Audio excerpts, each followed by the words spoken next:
Bismillahirrahmanirrahim. Heart of Darkness. I have notes written by I.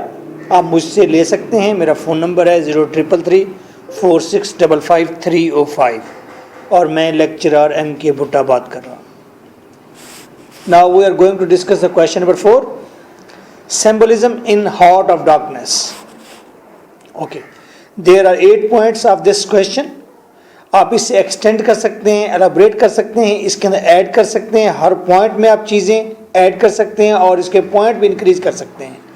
Exam में आप points नहीं लिखेंगे, एग्ज़ाम में आप इन पॉइंट्स को पैराग्राफ की सूरत में लिखेंगे. अगर वहाँ पर आप 8 पैराग्राफ क्रिएट करने में और इसे हैप्पी, हेल्दी, अच्छे, सेहतमंद पैराग्राफ बनाने में कामयाब हो गए, then you will gather good marks.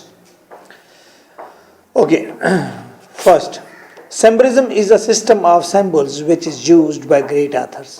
एक सिंबल सिस्टम है, बहुत सारे ऑथर इस्तेमाल करते हैं to invest things with the representative meaning. चीज़ों के मीनिंग देने के लिए, नए मीनिंग रिप्रेजेंट करने के लिए सिंबल्स का इस्तेमाल होता है. Very simple.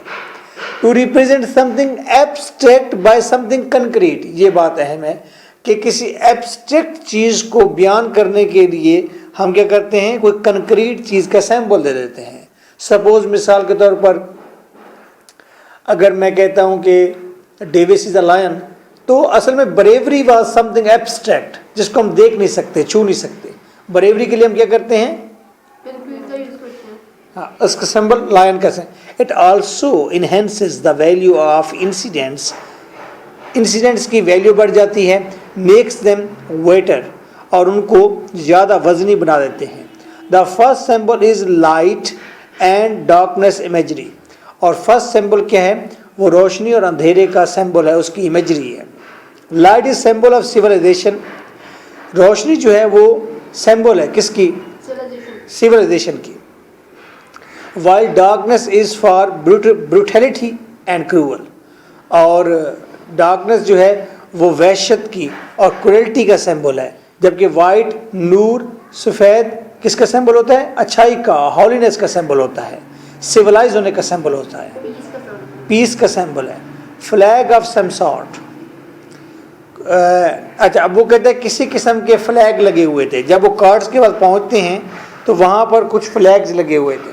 अब ये फ्लैग्स किस तरह के थे, फ्लैग ऑफ सम सॉर्ट हैं hung in front of a deserted hut is symbol of another nation planting its claim in Africa. एक deserted hut थी रास्ते में किसी जगह पर भी. Point number 2 once again, flag of some sort. कुछ किस्म के flags. अब जब वो सफ़र कर रहे थे दरमियान में उन्हें कुछ flags नज़र आए किसी deserted, किसी वैरान झोपड़ी के ऊपर लगे हुए थे. उसका मतलब क्या था, hung in front of a deserted hut is symbol of another nation planting its claim in Africa. यानी कोई और नेशन आकर इस अफ्रीका के अंदर अपने आप को प्लांट कर रही है. उस झंडों का मतलब ये था, they outsider steal African treasure in the curtain of civilization. उन्होंने सिविलाइजेशन का लिबादा ओढ़ा हुआ था और वो क्या कर रहे थे, वो वहाँ पर खजाना, कोई अफ्रीकन खजाने को लूट रहे थे. ओके, तो थर्ड पॉइंट है नीटली स्टैक्ड वुड पाइल्ड.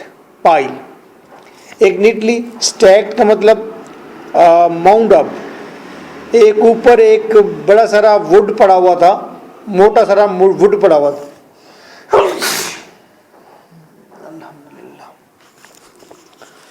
एक वुड पीस पड़ा हुआ था. is a fine example of good method. Writing was wood for you. Hurry up, approach cautiously. और cautiously पूरी केयर के साथ ध्यान से आगे बढ़ो और जल्दी बढ़ो और जंगल तुम्हारे लिए है. ये उस बड़े सारे लकड़ी के टुकड़े के ऊपर लिखा हुआ पड़ा हुआ था. That is also symbolizing something. This warning indicated that there was something wrong. ये वार्निंग इंडिकेट करती है कोई चीज़ गलत हो रही है. कोई दौड़ने को कह रहा है, कोई कह रहा है कि जंगल तुम्हारे लिए. किन के लिए है, मे बी अफ्रीकन के लिए, इसलिए कि वो अपने ही जंगल को खुद लूटें. But what and how much, लेकिन क्या और कितना, कितना लूटना है, क्या करना है, कौन लूट रहा है, कितना लूटना है। वाइट में आके जो है वहाँ से कर्ज वाला जो है वो आके वहाँ से आगे निकाल रहे थे। डेफिनेटली एवरी निकाल रहे थे, वुड के अंदर आगे बढ़ रहे थे, वो एलिफेंट्स को पकड़ रहे थे। 4. Accountant is symbol of efficiency and intellectual superiority. Accountant जो है सिंबल है एफिशिएंसी का, क्वालिटी का और जहानत का। Marlowe respected the fellow, his collars, his white cuffs and his brushed hair. He was also, उसके वाइट कलर थे, उसके वाइट कफ्स थे और उसके कॉलर बड़े उम्दा थे और उसने बालों में ब्रश किया हुआ था। He was also devoted to his books, अपनी बुक्स का वो दिलदादा था। Which were in apple pie order, और बुक्स बड़ी तरतीब में रखी हुई थी। While everything else in the station was in disorder, लेकिन स्टेशन के अंदर बाकी तमाम चीज़ें डिसऑर्डर में थी। तो ये क्या सिंबलाइज करता है कि जो रेलिवेंट चीज़ें नहीं हैं, उनकी मफाद की चीज़ें नहीं हैं, वो सारे के सारे डिसऑर्डर में ले आनी हैं और जो उनके मफाद की चीज़ें हैं वो ऑर्डर में होनी चाहिए। While the its selfishness is over there, while the idle brick maker, और वो जो बेकार किस्म का वो जो ईंटें बनाने वाला आदमी था एक, is a symbol of inefficiency and stupidity. वो स्टूपिडिटी, अहमकानापन और इनएफिशिएंसी का सिंबल था। He the nameless official of the company, ये कंपनी का मुलाजिम तो था लेकिन नेमलेस था, इसका कोई ओहदा नहीं था। ये क्या करता था? ये सिर्फ सीक्रेट एजेंट था, समझे। Waste his time by backbiting and intriguing against others, ये दूसरों के खिलाफ साजिशें करता और क्या करता? बैक बाइटिंग करता। बैक बाइटिंग का मीन क्या होता है मिशाल? चुगली करना। वालेकुम अस्सलाम। He represents all other workers of his post, वो रिप्रेजेंट करता है तमाम तर वर्कर्स को। इन्हें टेस्ट लिखने के लिए क्या है? समरी का। He represents all the other workers of his post.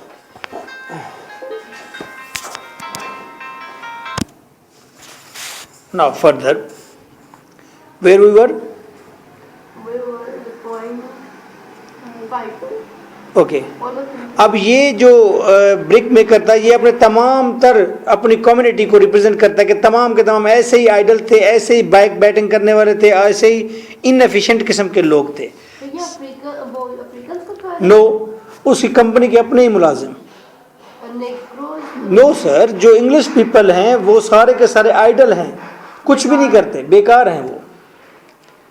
6 number, the young Russian symbolizes man's long lasting expensive energy, ये देर तक इंसान के अंदर मौजूद रहने वाली एनर्जी को सिंबलाइज करता है। ये कौन है? रशियन भी वहाँ पर एक मौजूद है। He is a remnant of earlier history, ये ऐसे लगता है जैसे हिस्ट्री में बच जाने वाला कोई करेक्टर हो। And earlier past of the Marlow's tale of these knights wayward, ये जो जंगजू जो आवारा गर्दी करते रहते हैं, मार्लो की कहानी में आवारा गर्दी करने वाले जंगजुओं में से एक ये है। यानी कि मार्लो की जितनी भी कहानियाँ पढ़ते हैं जो कॉनरेड ने लिखी हैं, और भी नावल में मार्लो मौजूद है ना, तो वहाँ पर बस यूँ समझे कि ये रूमर है, ये रूमिंग करने वाला कोई नाइट है, ये रशियन बेकार आदमी है, ये आवारा गर्द है। Very simple.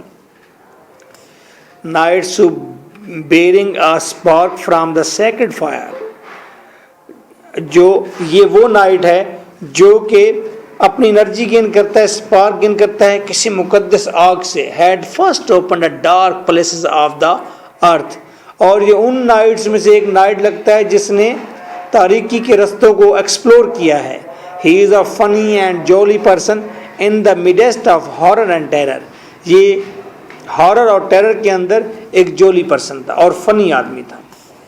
What we are saying, actually हम ये कह रहे हैं कि रशियन को देखकर ऐसा लगता है जैसे कि पायरेट्स होते हैं, जैसे कि समुद्रों में सेलर्स होते हैं, जैसे कि ऐसे नाइट जो समुद्रों में फ़नी मज़ाया खौफ के दरमियान में हर वक्त वो मजाक करने वाले जो करैक्टर होते हैं वो होते हैं। 7, the jungle is a symbol of evil, ये जंगल कौन सा जंगल? अफ्रीका का। कौन सा? कांगो का वाला, कांगो के इर्द गिर्द जो है लर्किंग डेथ ये सिंबल है ईवल का, हर तरफ मौत का, एंड प्रोफाउंड डार्कनेस और गहरी तारीकी का, cannibalism and sexual lampoon exist in the jungle. यहाँ पर कैनिबलिज्म नजर आती है, इस जंगल को देखकर अंदाजा होता है, सिंबल है कि यहाँ पर इंसान खाए जाते हैं। यहाँ पर सेक्सुअल लैम्फून, यहाँ पर हर वक्त सेक्स के मैदान सजे रहते हैं और यहाँ पर जानवरों से सेक्स किया जाता है।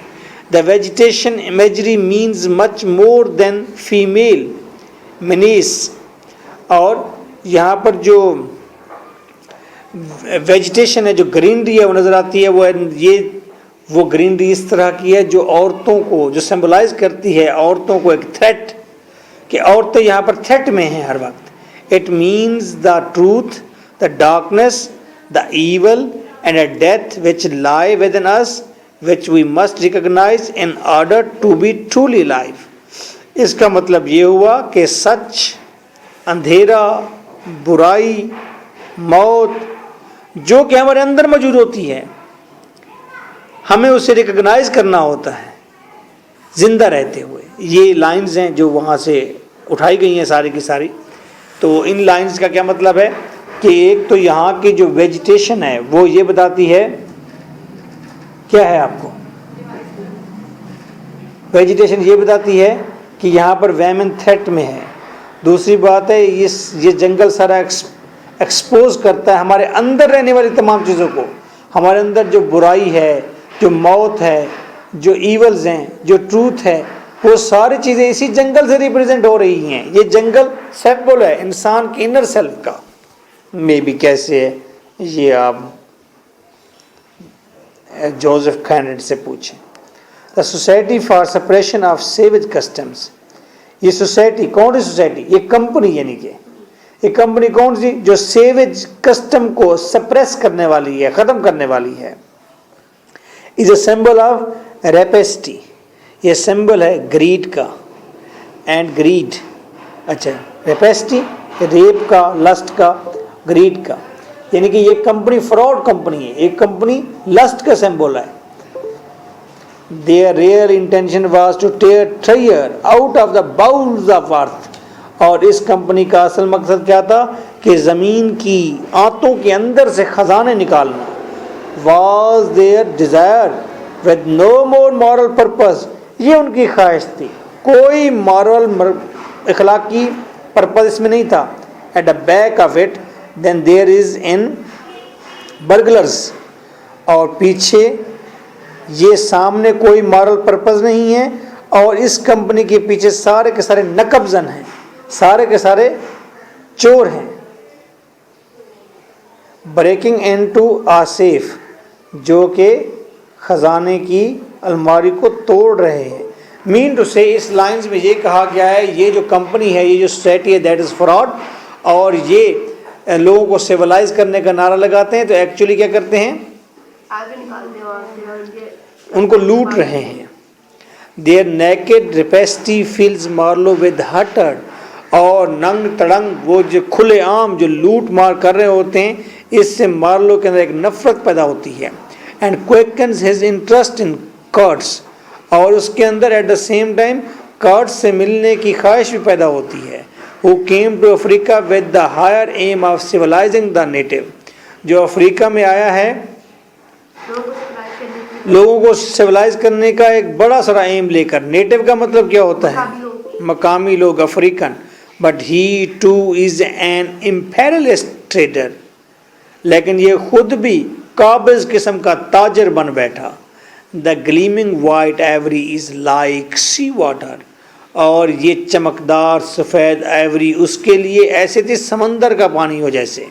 The more he drinks the thirstiest he becomes, जितना वो पीता गया उतना वो प्यासा होता गया। Curds. That was symbolism. You can also add further symbols. If you will read, if you gather, if you collect somewhere other symbols, you can also add in it. Okay? So nice of you.